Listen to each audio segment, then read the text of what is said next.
सबैको मन जित्ने, धेरैलाई प्रभाव पार्ने संसारभर, चाहे पौराणिकबाट, चाहे आधुनिक समाज, चाहे मध्ययुगीन समाज को होला त भनेर सोचिरहँदा हामी संसारको सबैभन्दा महान वक्ता, ग्रेट मोटिभेसनल स्पिकर श्री कृष्णलाई पाउँदछौँ। यो श्री कृष्ण जन्माष्टमीको यहाँहरूलाई हार्दिक शुभकामना सहित श्री कृष्णले बोल्न सकेर बोलेर प्रभावित पारेको उनी महान वक्ता, महान भगवानकै दर्जा, भगवान भनेर मात्रै पुग्छौँ हामी, उहाँलाई महान वक्ताको रूपमा पुग्दैनौँ। त्यो सेक्रेटहरू भन्न गइरहेको छु। यहाँहरू सबैलाई हाम्रो वक्तृत्व कलामा हार्दिक स्वागत गर्दछु। म डक्टर राम केसी। अब गीताको सन्देश, यानि कि भगवान श्रीकृष्णले कसरी महान वक्ता बने होला, त्यो गुण हामीमा सार्न सक्छौँ। महान वक्तृत्व कसरी दिन सक्छौँ, भाषण कसरी गर्न सक्छौँ, बोलीलाई कसरी दम ल्याउन सक्छौँ भन्ने केही टिप्स कृपया भिडियो अन्तसम्म हेर्नुहोला, पुरै हेर्नुहोला भन्दै म तपाईँहरू कपी कलम लिएर ध्यानपूर्वक सुनिदिनु होला। फेरि पनि आग्रह गर्न गइरहेको छु, कृपया। किन उनी यत्रो गीता रचना गरे? महाभारतमा उसले कुरुक्षेत्रमा त्यत्रो लडाइँ लडे र वक्तव्य दिइरहे, भाषण दिइरहे, मन्तव्य दिइरहे। कृष्णको मन्तव्य यस, कृष्णले हरेक ठाउँमा बोलेका छन्। ती सारा बोलीहरूलाई त गीता, श्रीमद् भागवत गीता नै रचना भयो। हरेक कुरा छँदैछन् गीतामा पनि। त्यही भनिएका छन् कि हरेक उठ उठ उठ उठ जाग भनेर अर्जुनलाई भनिरहे। महाभारत युद्ध लड्नलाई उक्साइरहे र निराशाबाट माथि अगाडि बढ्न जहिले पनि उनले गीताको सन्देश दिइरहे।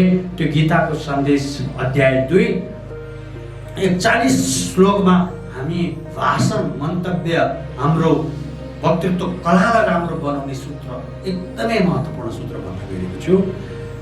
व्यवसाय आत्मिका बुद्धि एकः कुरुनन्दन,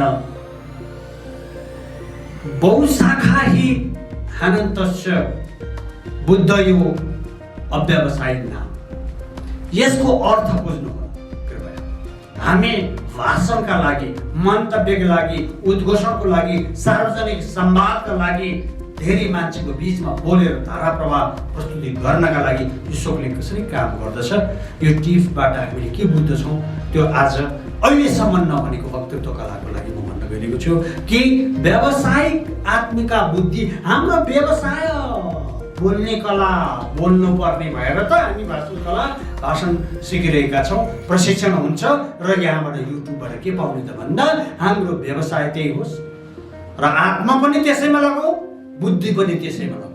व्यवसाय हेर्नुहोस् त, तीनवटा कुरा, व्यवसाय, आत्मा जुन चेतना छ र मन, बुद्धि, आत्मा र व्यवसाय नै त्यही हो। त्यसो भयो भने व्यवसाय आत्मिका बुद्धि एकः कुरुनन्दन। हजुरलाई भनेको ए बाबु तिमी एउटै कुरामा लगाऊ, लक्ष्य प्राप्तको लागि, यहाँ भाषण कलाको, मन्तव्य कलाको लागि एउटै कुरामा लागि पर्नु पर्छ। म जोरदार भन्न चाहन्छु के हाम्रो आत्माले त्यही गर्नुहोस्। व्यवसाय भनेको जहिले पनि व्यवसाय भने सधैँ गरिने कामलाई व्यवसाय भन्छ। त्यो व्यवसाय गर्नु पर्यो, प्रोफेसनल भन्छ नि, क्या प्रोफेसनल रहेछ भन्छ नि, कि ऊ निरन्तर त्यही पेसा गरिरहन्छ, काम गरिरहन्छ। उसले जिन्दगी बिहानदेखि बेलुकासम्म त्यही काम भइरहेको हिसाबले मन्तव्यको लागि पनि व्यवसाय बनाउनुहोस् भनेको बोलिरहनुहोस्। बुद्धि त्यसैमा लगाउनुहोस्, आत्मा त्यसैमा लगाउनुहोस्। त्यसैले अब त्यही त भने बहुशाखा हुन्छ, अरू कुरामा लाग्यो भने के हुन्छ, हामी अगाडि बढ्न सक्दैनौँ। त्यसैले सबै कुरा एउटै कुरामा ध्यान केन्द्रित गरौँ। आजबाट कृष्णले दिनुभएको सन्देश अर्जुनलाई त्यो हामीले टिपौँ। अर्जुन पनि एक महान वक्ताको रूपमा थिए। महाभारतबाट, कृष्ण चरित्रबाट, कृष्ण अष्टमी, कृष्णलाई मैले अघि नै भनेको थिएँ महान वक्ता भएका कारण हामी उहाँको गुण सारौँ। उहाँले के भनेर गए, जीवन दर्शन, हाम्रो ज्ञान, हामीलाई अगाडि बढ्ने कुरा, हामीलाई निराशाबाट अगाडि बढ्ने कुरा, हामी एकै मन एकै चित्त लगाएर अगाडि बढ्ने कुरामा यदि हामी भाषण कलामा, मन्तव्य कलामा लगाउँछौँ भने, लगाइरहनु पर्छ भने मात्रै होइन, यदि सफल वक्ता हुने हो भने गीताको यो सन्देशलाई, गीताको यो उपदेशलाई, कृष्णको उपदेशलाई हामीले सम्झनु पर्छ। मन, माइन्ड सारा फोकस, मैले बोलेको कुरा लाई अरूलाई सुनाउँदा पनि म त्यसरी नै एकाग्र चित्तबाट एकदमै आत्मैदेखि मनैदेखि बोल्नु पर्यो। अर्कोतर्फ हामी सुन्छौँ, म एउटा महत्त्वपूर्ण कुरा कि हामी सफल वक्ता बन्न, सफल श्रोता बन्नुपर्छ। यो मैले बारम्बार भन्दै आइरहेको कुरा अहिले पनि भन्न चाहन्छु कि सफल वक्ता बन्न, सफल अथवा प्रभावकारी वक्ता बन्न, प्रभावकारी श्रोता बन्नु पर्यो कि सारा दिल दिमागले त्यही कुरा सुन्नु पर्यो। बोल्न तयारी गर्दा सम्पूर्ण कुराहरू त्यसैमा लगाएर गर्नु पर्यो। बोलिरहँदा सारा फोकस गरेर त्यही एउटा पोइन्टमा मैले बोल्न गइरहेको विषयवस्तु के हो, कन्टेन्ट के हो, सब्जेक्ट के हो, मेरो प्रोग्राम के हो, मैले भाषण कस्तो दिनुपर्छ त भनेर सारा फोकस गरेर त्यही कुरामा केन्द्रीकृत हुनु पर्यो।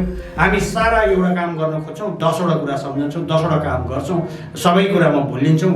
एकदमै हाम्रो ध्यान अन्ततिर मोडेर, यसलाई डिस्ट्र्याक्सन भनेर भनिन्छ कि डिस्ट्र्याक्सन भनेको डिस्टर्बेन्स पनि हो, त्यसले हामीलाई बर्बाद बनाइरहेको छ। त्यसैले यो गीताको सन्देश फेरि पनि जोडेर भन्न चाहन्छु।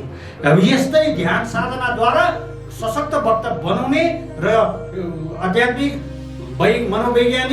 वैज्ञानिक सूत्रहरूद्वारा तपाईँहरूलाई हामी प्रशिक्षणबाट पनि गराउँछौँ र यो भिडियोलाई निरन्तर पब्लिक स्पिकिङको जुन प्लेलिस्ट छ त्यहाँ गएर हेर्नु होला र आफूलाई एउटा सफल वक्ताको रूपमा स्थापित गर्न यही कुरालाई मनन गर्नुभयो भने तपाईँ सक्नुहुनेछ। अन्य टिप्सका लागि हामी लिडरसिप डेभलपमेन्ट, हाम्रो व्यक्तित्व विकास लगायत अरू लिएर नै आउनेछौँ। अहिले पनि आएर हेरिदिनु भयो।